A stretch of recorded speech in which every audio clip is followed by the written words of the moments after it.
আসসালামু আলাইকুম ওয়া রাহমাতুল্লাহি ওয়া বারাকাতুহু। সুপ্রিয় শিক্ষার্থীবৃন্দ, আজকে আমরা অষ্টম শ্রেণীর 15 নম্বর সমাধান করার চেষ্টা করব।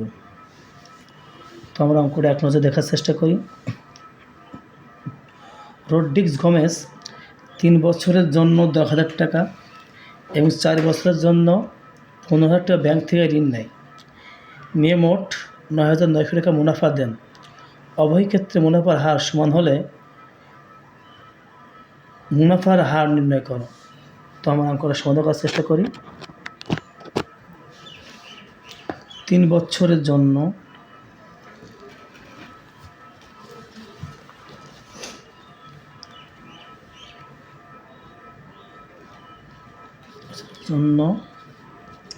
আমরা জানি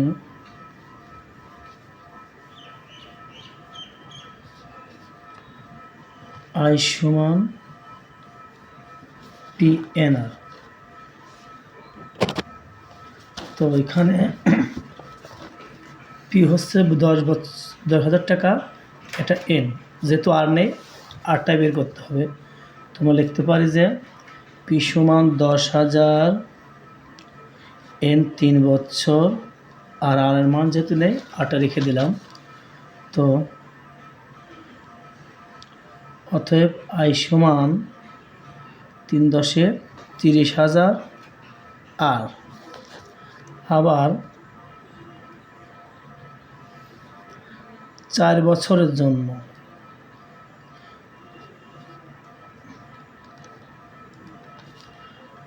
আই সমান PNR। এখানে 4 বছরের জন্য প্রশ্নে দেওয়া আছে 15,000 টাকা। তো আমরা লিখতে পারি যে 15,000 এন 4 বছর, আর যেহেতু আর নেই আটা রেখে দিলাম। অতএব মুনাফা হলো 4 × 15 60,000 আর। তো প্রশ্নে চেয়েছে যে মোট 9,900 টাকা মুনাফা দেন। তো আমরা মোটের পর লিখতে পারি যে প্রশ্ন মতে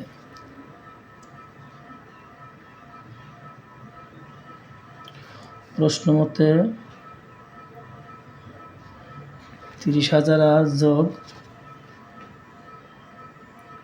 60,000 আর, যেহেতু মুনাফা দেন মোটের পর 9,900, আমরা 9,000 লিখতে পারি, বা 90,000 আর সমান 9,900, বা এখানে যেহেতু আর এর মান চেয়েছে তাহলে আমরা আরটা রেখে দিতে পারি। তো 9,900 নিচে যেহেতু আর এখানে 90,000 গুণ অবস্থায় আছে, তো এদিক হয়ে যাবে ভাগ অবস্থায়। তো যেহেতু আর এর মান চেয়েছে তো আমরা এখানে দিব 100 গুণ দিয়ে 1/100। তো আমরা কাটাকাটি করতে পারি। তো 0 0 0, এই 0 এই 0 এই 0 এই 0, 9 99 মধ্যে 9 11 99, তাহলে 11%। অতএব আর সমান 11%। তো মুনাফার হার